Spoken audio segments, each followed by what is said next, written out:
Bom dia, meus irmãos e minhas irmãs, em nome do Senhor Jesus, o Senhor o quê? O Senhor da glória. E vamos então orar nesse momento para que o Senhor nos conceda um tempo abençoado, um tempo em que nós o glorifiquemos por sua graça. Bondoso Pai Celeste, graças te damos por teu bendito Filho, nosso Senhor Jesus Cristo. Rogamos, Senhor, que tudo aqui e onde quer que os nossos irmãos e irmãs estejam nesse momento, digam glória, que tudo diga glória. Nós pedimos que o Senhor nos perdoe os pecados, pedimos que o Senhor nos encoraje, o Senhor mesmo, pelo teu Santo Espírito, para que a nossa jornada seja marcada pela perseverança, pela santidade, porque somos levados, conduzidos pelo bom pastor, pela mediação do teu Santo Espírito. Nós oramos que seja assim, pedindo que nos perdoe os pecados,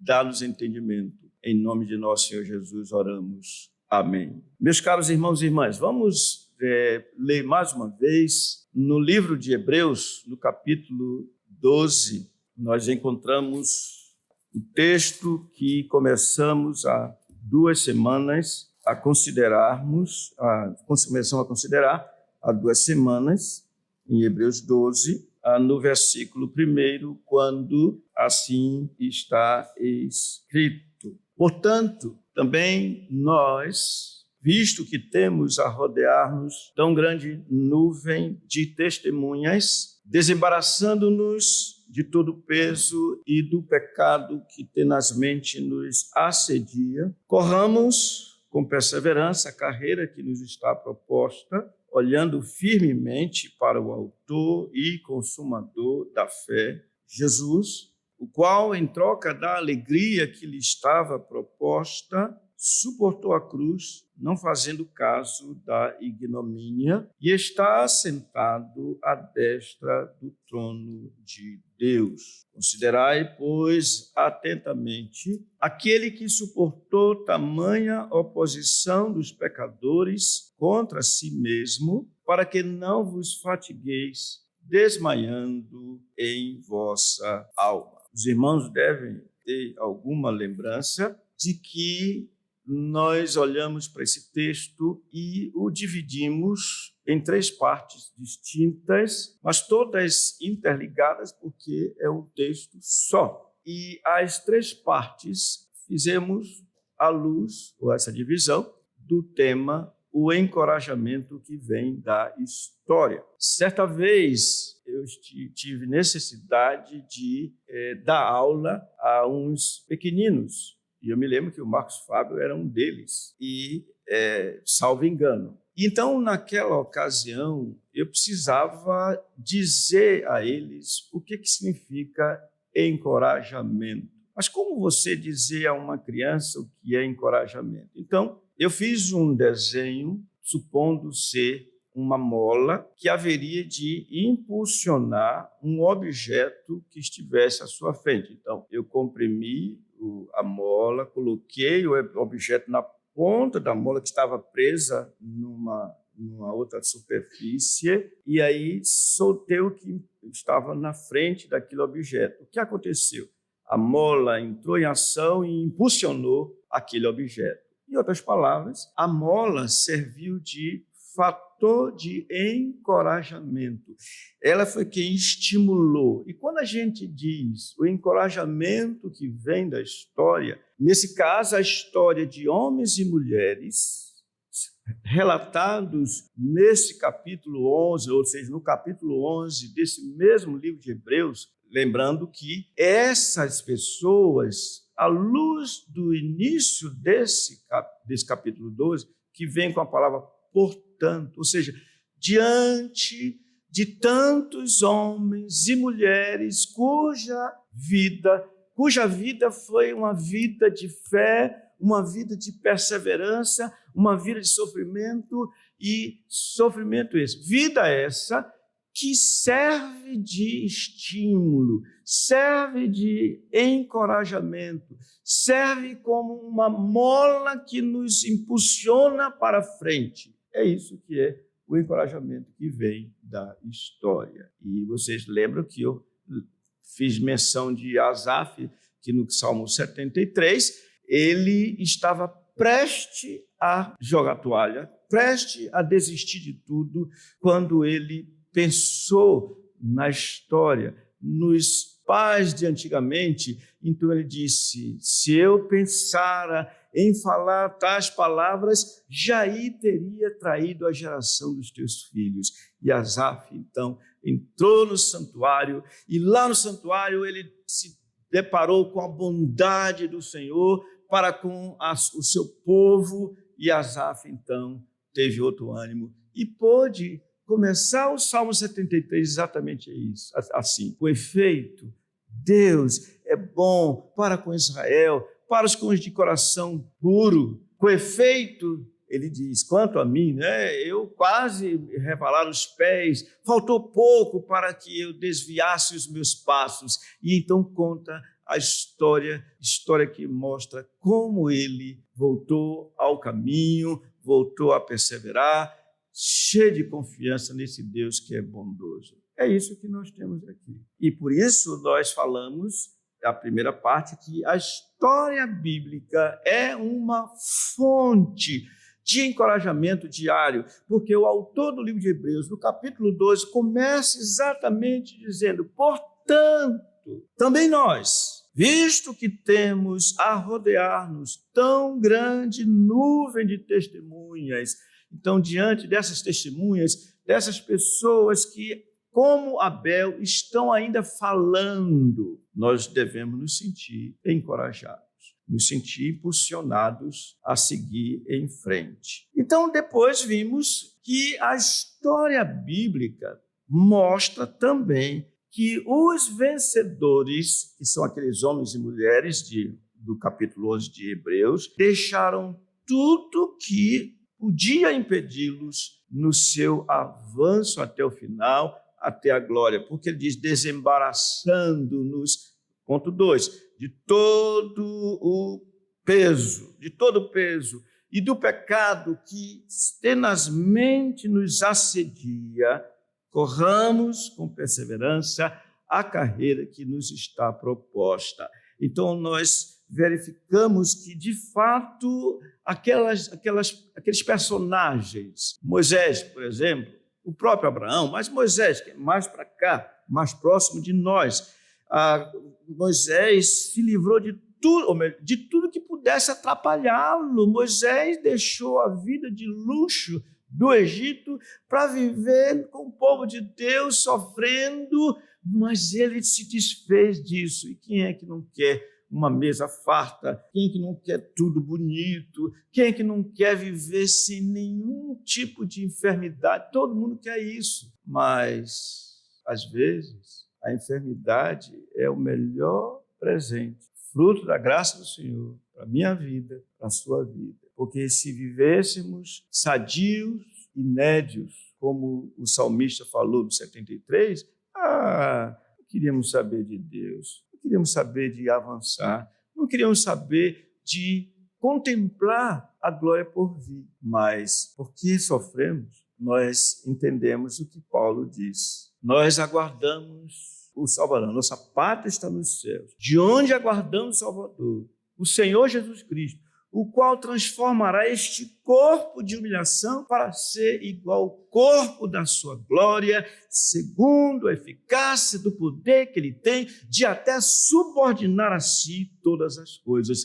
E então desejamos a pátria celestial. Mas se estiver tudo bem, não vamos querer saber de pátria celestial, porque está tudo bem. Façamos 3 tendas, uma para o Senhor, ó Jesus, outra para Elias e outra para quem foi o outro? Moisés, né? Porque está tudo bem, vamos ficar aqui no monte. Não é esse não é o tempo para ficar no monte. Esse é o tempo para descer, enfrentar as dificuldades, os problemas da vida, porque é assim mesmo.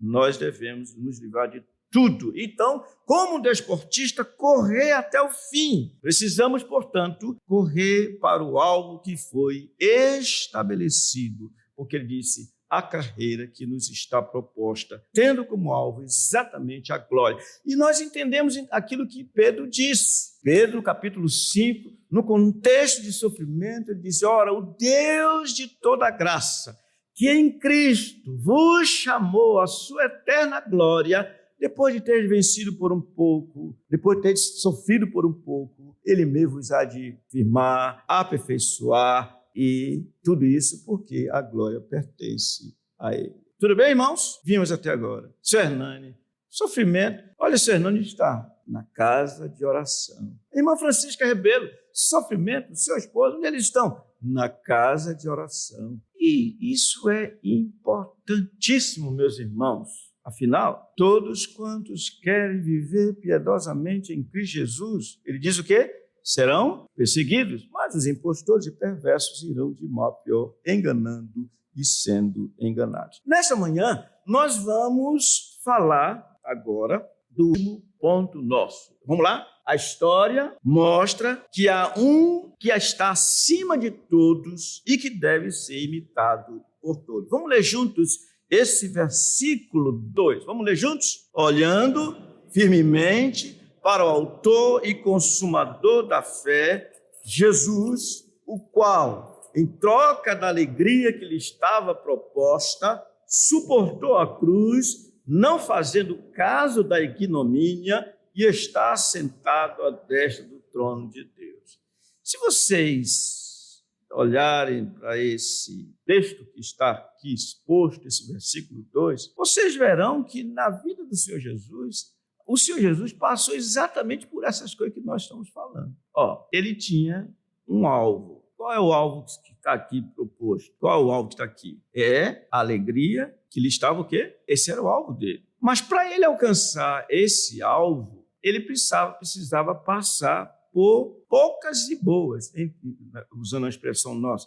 Ele precisava sofrer. E onde está isso? Ele diz, em troca, ele suportou a cruz, né? Estava proposta esse alvo, a alegria. Suportou a cruz, não levando em consideração as desonras que lhe foram dirigidas. E qual o final feliz dele? Está assentado à direita do trono de Deus. É o que nós vamos ver nesta manhã, irmãos. Nós vamos ver 4 coisas relacionadas com esse texto que acabamos de ver, associado com o último. Quais são essas coisas? Primeiro, devemos ter nossa atenção fixada no Senhor. Segundo, devemos considerar a conduta dele diante das tribulações. Em terceiro lugar, devemos atentar para o fim da sua jornada nesse mundo. E, por último, devemos comparar os sofrimentos da vida dele com os nossos. Os nossos, quando comparados com os dele, os nossos são fichinhas. Você conhece essa expressão fichinha? Quantos anos o senhor tem? E o senhor conhece essa expressão? Pensei que era da minha época. Fichinha. Pouca coisa se comparado. Por isso, eu já estou dizendo, Paulo diz assim, a nossa momentânea, leve momentânea tribulação. O que diz? Quando comparado, é pouca coisa, porque é muito menor do peso de glória que nos aguarda. Então, essa é a ideia. Isso posto, vejamos, dentro dessas 4 proposições. Primeira coisa, nossa atenção deve estar fixada em quem? Nele. Tenhamos nossa atenção fixada nele. Esse é o nosso dever, tá bom? Aqui o autor diz qual a razão, como e qual a razão. Devemos ter a nossa atenção fixada nele, segundo o texto está dizendo, olhando firmemente para o autor e consumador da fé. Se nós perguntarmos como é que é isso? Primeiro, quando ele diz olhando firmemente, ele está dando um sentido de exclusividade. Por quê? O verbo no original grego, segundo Strong, tem o significado de tirar os olhos de outras coisas e fixá-lo em algo, no caso, no Senhor Jesus. E ele falou isso com muita propriedade. Então, apropriadamente, ele falou sobre isso, que se vocês abrirem suas Bíblias no Evangelho segundo Mateus, no capítulo 10, vocês vão ver como ele nos ensina isso. Tirem os olhos de tudo que vocês possam amar para fixá-los em mim. No capítulo 10 de Mateus, versículo 37, ele diz: quem ama seu pai ou sua mãe, 37, tudo bem? Mateus 10, 37, é isso que vocês ouviram? É, né? Então, quem ama seu pai ou sua mãe mais do que a mim, não é digno de mim. Quem ama seu filho ou sua filha mais do que a mim, não é digno de mim. E quem não toma a sua cruz e vem após mim, não é digno de mim. Quem acha a sua vida, perdê-la. Quem, todavia, perde a vida por minha causa, acha-la. Tem até um texto, eu não me lembro agora quem é que fala, que a ideia é que parece assim que a gente tem até que desprezar essas pessoas, mas não é isso. Vejam bem, quando é que eu amo o meu pai de forma correta? Quando eu, fixado no Senhor Jesus, amo meu pai por causa do meu Senhor Jesus. Quando é que a irmã ela vai amar o Senhor Jesus em relação ao seu casamento? Quando ela, fixada no Senhor Jesus, se submete ao seu marido por causa do Senhor Jesus. Quando é que um marido ama de fato a sua esposa? Quando ele, fixado no Senhor Jesus, com os olhos do Senhor Jesus, ele trata a sua esposa como o Senhor Jesus quer. Quando é que os filhos de fato vão amar seus pais? Quando eles, fixados no Senhor Jesus, confiando no Senhor Jesus, se submetem aos seus pais, honram seus pais por causa do Senhor Jesus. Porque o Senhor disse: sem mim vocês não poderão fazer nada. Olhando firmemente, ou seja, com exclusividade nesse sentido, não há outro. Por isso nós dizemos: Jesus, tu és melhor do que ouro e bem.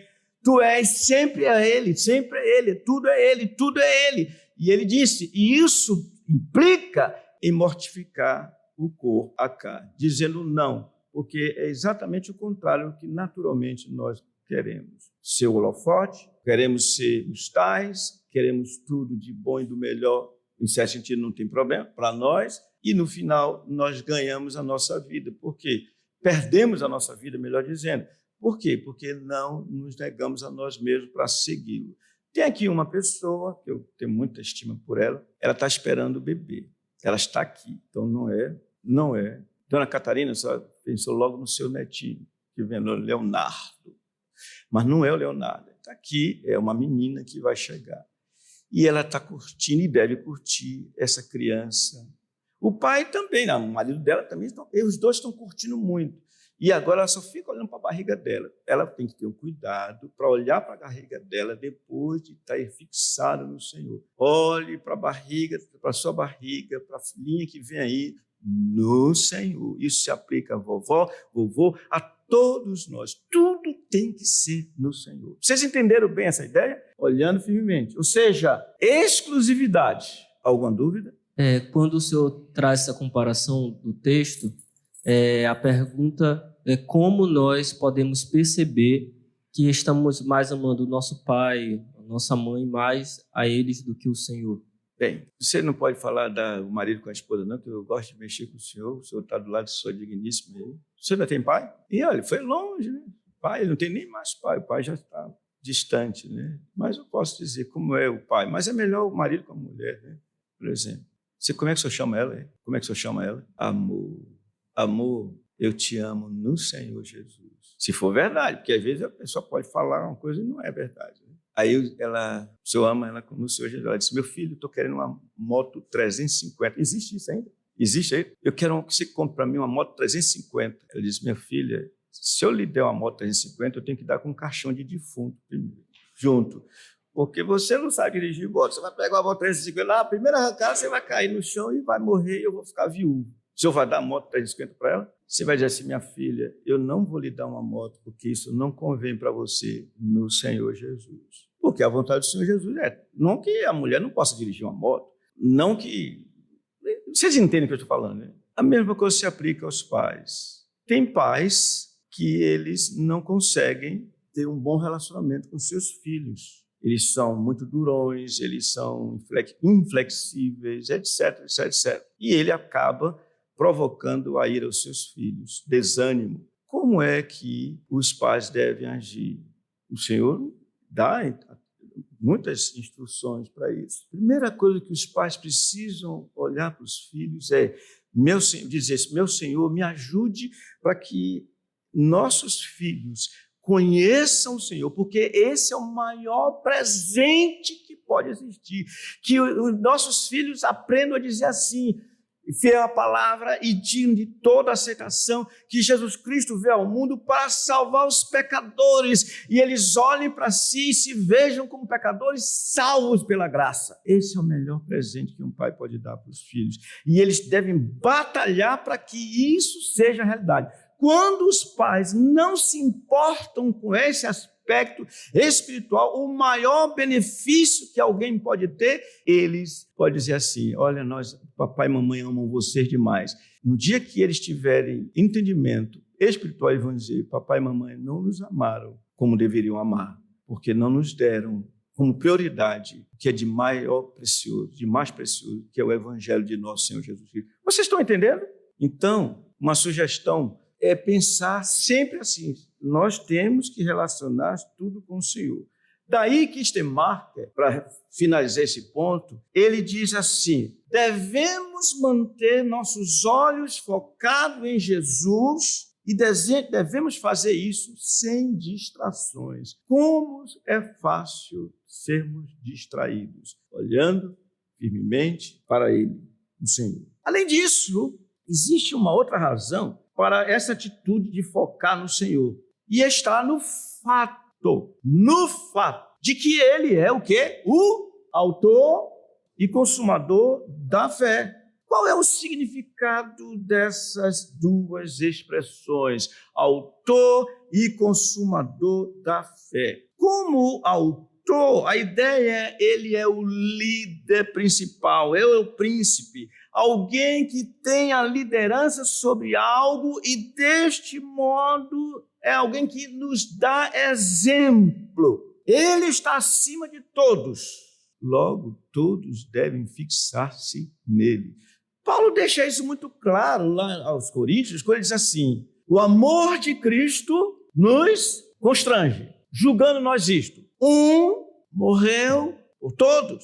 Logo, a lógica: todos morreram. E ele morreu por todos para que os que vivem não vivam mais para si mesmos, mas para aquele que por ele morreu e ressuscitou. Está aí, exatamente. Ele morreu por todos. E a cruz, como nós veremos adiante, a cruz é o que faz o Senhor Jesus ser nosso modelo perfeito. Não há outro que possa se comparar a ele. Na verdade, aqueles homens e mulheres que nós lemos em Hebreus, todos eles morreram com seus olhos fixados no Senhor. Mas o Senhor não veio depois que eles morreram? Não. Pergunte para Jó e ele vai dizer que ele viveu fixado nele. Por isso ele disse: eu sei que o meu Redentor vive e que por fim se levantará sobre a terra. Vê-lo-ei, não outro, com os meus olhos, em minha carne verei a Deus. Os antigos tinham seus olhos fitos nele, Cristo. Por isso é que Deus não se envergonha de ser chamado seu Deus, porquanto lhes preparou uma cidade. Eles viveram fixados no Senhor. Por isso Abraão, quando saiu, ele se importou a que ele ia seguir, não para onde ele ia. Ele disse: eu vou. Saiu sem saber para onde ia, mas confiando naquele que disse: vem. Por isso o apóstolo Pedro andou por sobre as águas, porque confiou naquele que disse: vem. E quando ele tirou os olhos, colocou nas tempestades, nas circunstâncias da vida e começou a submergir e disse: Senhor, socorra-me, o Senhor estendeu as mãos e trouxe ele para o caminho e ele passou a confiar no Senhor. Vocês estão entendendo? Que encorajamento, irmãos, nós temos no momento desse de fim de anos, quando nos preocupamos o que é que vem por aí. Não sei o que de bem ou mal vem, Mas uma coisa eu sei, mas eu sei em quem tenho crido e estou sempre certo que é poderoso. Você não canta, não? Guardará, pois, o meu tesouro. Até quando? Até o dia final. Ele é o autor e consumador da fé. Ou seja, aperfeiçoador, aquele que tem em sua própria pessoa uma fé digna de destaque pela sua perfeição e assim nos apresenta o maior exemplo. Se alguém não lembra que o Senhor Jesus viveu pela fé, perde.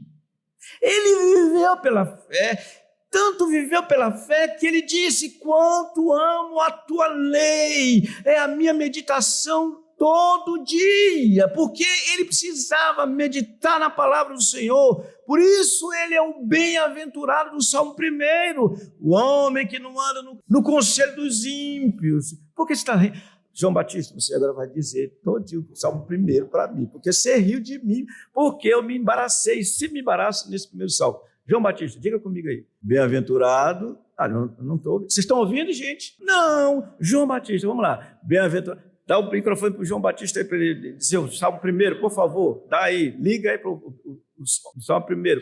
Basta o primeiro versículo, que o resto eu quase sei. Vamos lá. Bem-aventurado. Olha que voz linda, né? O homem que não anda no conselho do ímpio, não se detém do caminho dos pecadores, nem se assenta na roda dos escarnecedores. Você ficou soprando para ele, foi? Mas, rapaz, tudo bem, muito obrigado, João Batista, viu? Pois bem, ele é o bem-aventurado desse salmo. Tudo que ele fizer será bem sucedido. Os ímpios não são assim. O Senhor Jesus viveu pela fé, irmãos. E ele viveu tanto pela fé que toda a sua caminhada foi caminhada de fé. Foi seguindo a semelhança de Abraão, embora com perfeição, todo o caminho traçado pelo Senhor. Por isso, meus irmãos, que o escritor de Hebreus diz assim: ele, Jesus, nos dias, tendo oferecido com forte clamor e lágrimas, no dia da sua carne, forte clamor e súplicas, embora sendo filho, aprendeu a obediência pelas coisas que sofreu. Caminho de fé, e fé até o final. Por isso o apóstolo Paulo disse assim, ó só, vejam bem, esse texto eu falo bastante vezes, ele diz: tende em vós o mesmo sentimento, a mesma atitude, de novo colocando ele como exemplo, que também houve em Cristo Jesus, pois ele subsistindo em forma de Deus, ou seja, ele o verbo, ele eternamente Deus, Cristo, a si mesmo se esvaziou, assumindo a forma de servo, passou a viver pela fé. Sendo reconhecido em figura humana, a si mesmo se humilhou, sendo obediente até a morte. E que tipo de morte? Morte de cruz.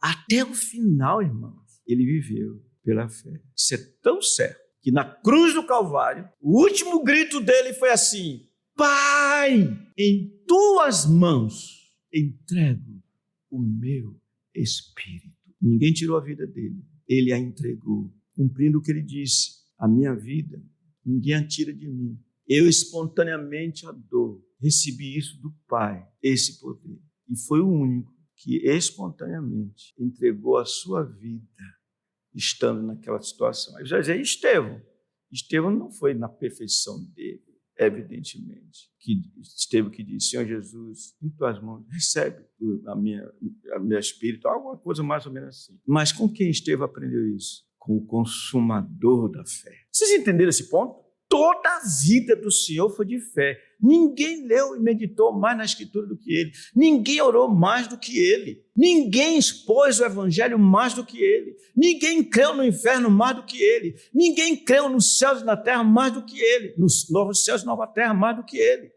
Viveu pela fé, irmãos. Ele não obedeceu aos seus pais. Ele não chegou a dizer a Maria, sua mãe queridíssima mãe, mulher, que tenho eu contigo, porque ela queria que ele desse um show, servisse vinho, ele não tem mais vinho, desse o jeito.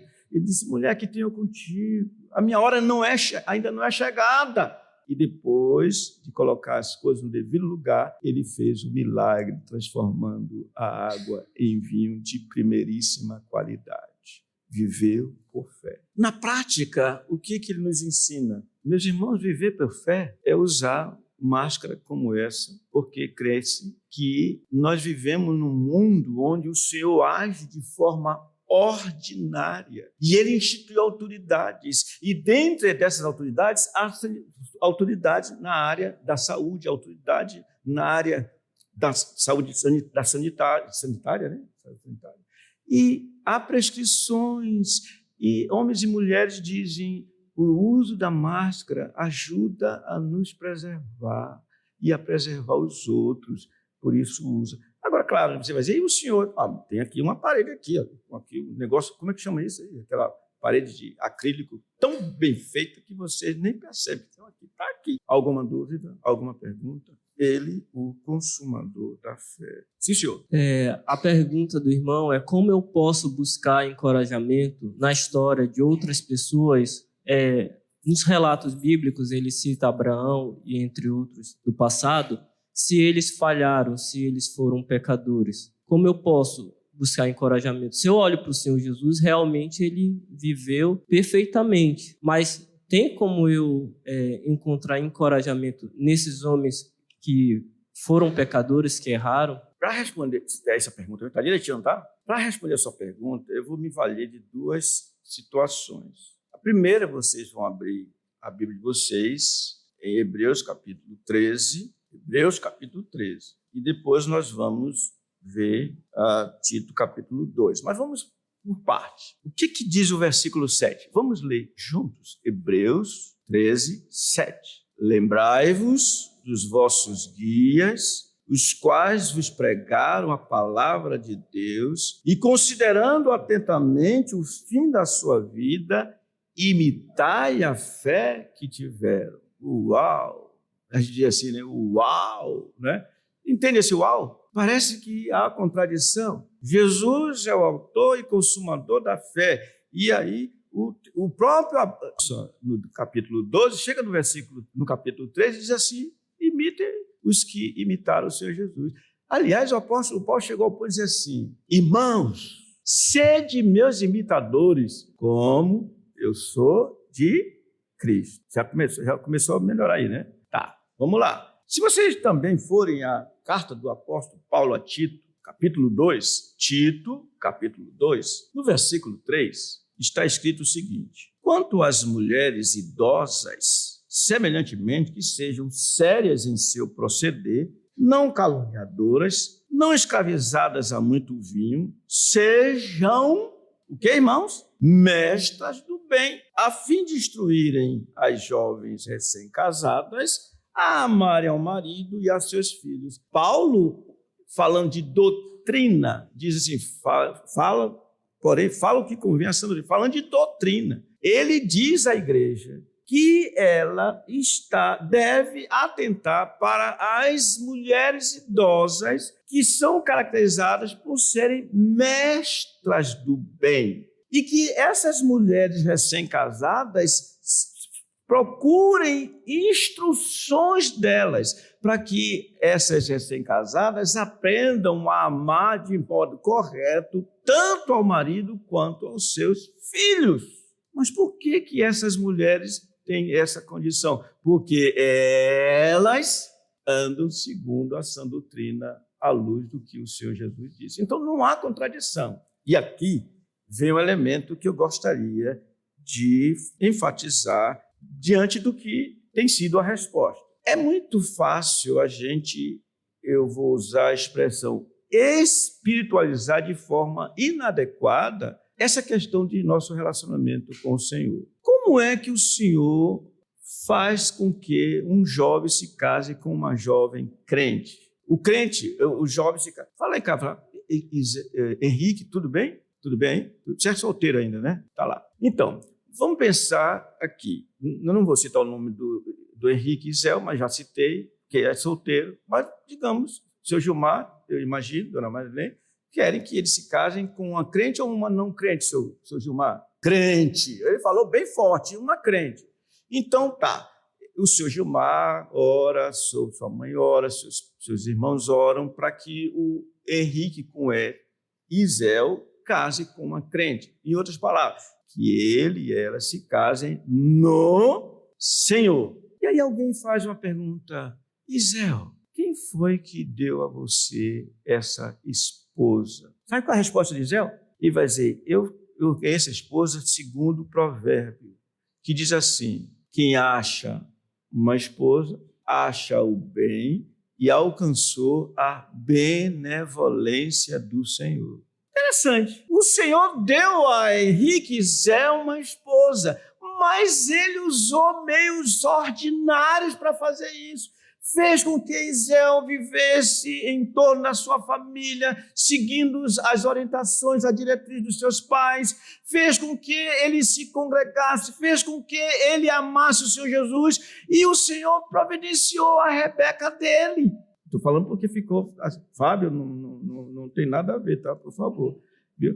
Que é sua é sua. Mas existe outra também. Aliás, a Rebeca do Isaac é um modelo para nós. Quem foi que deu a Rebeca a Isaac? Você pode dizer assim: o Senhor deu. Mas você vai dizer: olha, Isaac seguiu a orientação de Abraão. Filho, nada de você casar com qualquer mulher desse país. E enviou seu servo para fazer tudo aquilo. Usou meios ordinários para que isso acontecesse. Então, imitai, dizem os vossos guias, a fé que tiveram. Imitai a fé que tiveram. Tudo bem? E quando isso ocorre, quando nós imitamos a fé de homens que demonstraram amar o Senhor Jesus, nós estamos imitando o Senhor Jesus. E eu retorno para terminar. Paulo disse: sede meus imitadores, assim como eu sou de Cristo. Isso é uma maneira de nós não espiritualizarmos de forma inadequada a questão. Se o Senhor Jesus precisasse de remédio, ele não precisou. Ele compraria na farmácia o remédio, tomaria o remédio, porque o Senhor orientou assim. Isso foi tão certo, não para ele, que ele disse assim: os sãos não precisam de médico. O que ele quer dizer com isso? Que as pessoas têm que buscar a cura dela por meios ordinários. Ou não? Tudo bem? Respondi essa pergunta? Eu respondi a pergunta dele. Olha para ele. O que ele disse? Vocês ouviram? O povo está querendo saber o que foi que eu... Sim, respondeu. Muito bem, muito obrigado. Tudo bem aí, irmãos? Eu gosto muito desse assunto relacionado com a fé, porque há pessoas que dizem assim: eu não sou missionário, eu sou missionário que vive por fé. Gente, dizer isso é não entender o que significa viver pela fé. Eu pergunto: o profeta Daniel viveu pela fé? E ele era um alto funcionário do governo babilônico, passou por vários governantes, viveu pela fé. Ele cria que toda autoridade era instituída pelo Senhor, viveu pela fé, se submeteu às autoridades, desde que não tivesse choque com o Senhor, a ponto de se ouvir os apóstolos dizer: antes importa obedecer a Deus do que aos homens, quando aquilo que os homens estão requerendo contraria a vontade do Senhor. Tudo bem? Alguma outra pergunta? Esse assunto é palpitante. Então, uma verdadeira fé está naquele, ele é o autor e consumador da fé, que viveu pela fé de modo perfeito. Jesus, portanto, do princípio ao fim, andou em fé. Já falei que ninguém amou a Escritura como ele, ninguém orou mais do que ele, ninguém adorou a Deus como ele. Percebemos a importância de termos a nossa atenção fixada no Senhor.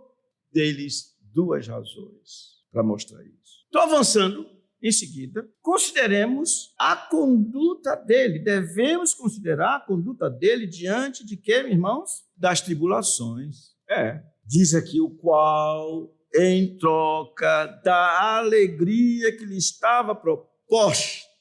Há certa controvérsia sobre o significado dessa alegria. Qual é? O que significa essa alegria? Joel, você teria ideia de o que significa essa alegria? Eu estou falando de Joel Frota. Dessa vez, seu tio não está aqui, não. Viu? Você dizer: tio Alisson, responde.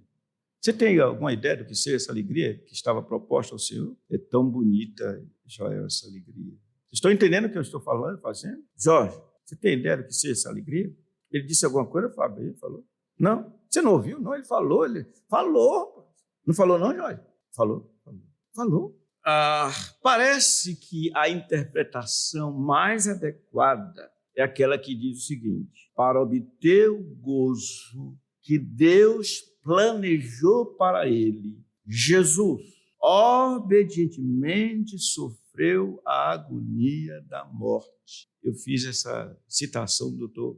Kistemaker e eu gosto de ver isso aqui. Isso indica, meus irmãos, que ele viveu de modo com os olhos fixos na salvação futura dos seus, no sentido de salvação consumada. Isso é uma coisa muitíssimo linda. Em troca da alegria que lhe estava proposta. Isso mostra, meus irmãos, que o Senhor viveu todo o tempo olhando para o alvo.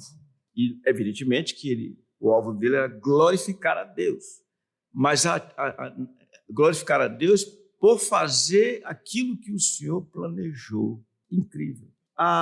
Nós estamos querendo ver a conduta dele diante das tribulações. Não era por causa dele, mas era por algo que dependia dele fazer, salvar o seu povo dos seus pecados. E é salvação do princípio ao fim. Vocês sabem muito bem que nós que cremos podemos dizer o seguinte: fomos salvos, porque diz a Bíblia, justificados, pois, pela fé, temos paz com Deus. Então, fomos salvos.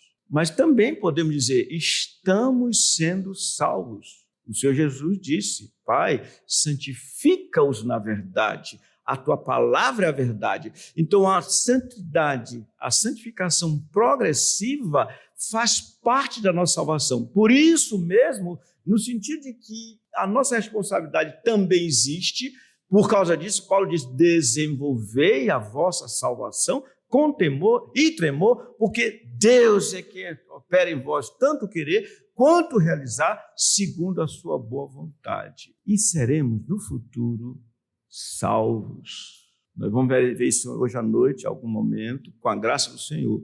Seremos salvos da ira vindoura, seremos salvos dos nossos pecados definitivamente. Sim, Senhor. O irmão, trazendo o ponto B, devemos considerar a conduta dele diante das provações. Ele traz como exemplo uma pessoa que ocupa um cargo público e, em troca dessa alegria, ela não suporta a tribulação, o sofrimento e acaba se corrompendo, ou seja, ela faz caso da ignomínia. E então, ele traz que a questão é olhar firmemente para o autor e consumador da fé, Senhor Jesus, para que então possamos prosseguir. Aí eu só não lembrei a pergunta final. Não teve pergunta. Ele trouxe a ideia, foi o que eu entendi. Ele trouxe a ideia de que nós devemos constantemente estar fixados no Senhor Jesus, sob pena de sucumbirmos, né? E eu quero terminar isso com a história, ou seja, aplicando a história de Sansão. Vocês vão me ajudar. Sansão era um homem crente? Vou perguntar de novo. Sansão era crente? Peraí, né? Até no livro de Hebreus aparece o nome dele. Viveu por fé. Vou perguntar de novo. Sansão era um homem crente? Está escrito. Está lá no capítulo 11 de Hebreus, gente. Era um homem crente. Sansão escorregou? Pecou? Falhou? Vamos lá, seu Francisco. Até volta àquela questão sua. Irmãos, isso é um consolo tão grande. Abraão falhou, Isaac falhou, todos eles falharam, mas todos eles tinham os olhos fixados em Cristo. Como é isso? Vamos pensar no caso de Sansão, especialmente. Sansão era um homem, tudo indica, mulherengo. Essa área da sexualidade foi muito pesada para ele, e ele caiu. Mas Sansão, ainda cego, olhou para o autor e consumador da fé. Cego, mas ele disse: Senhor, olha a fé, olha a confiança, vinga-me por apenas um dos meus olhos, dá-me as forças e morreram muito mais naquele dia do que em toda a história de Sansão, que era um homem considerado muito forte. Qual é a lição? Irmãos, a lição é aquilo que a gente viu de Pedro. A gente vai escorregar, a gente vai nessa caminhada. Tem momento que a gente está como submergindo. Mas a quem devemos recorrer? Devemos olhar para o Senhor, que vai fazer a pergunta que fez a Pedro. Diz assim: também quereis vós outros, os 12, abandonar-me? E Pedro diz: Senhor, para quem iremos? Tu tens as palavras da vida eterna. E nós temos crido e conhecido que tu és o Cristo, o Santo de Deus.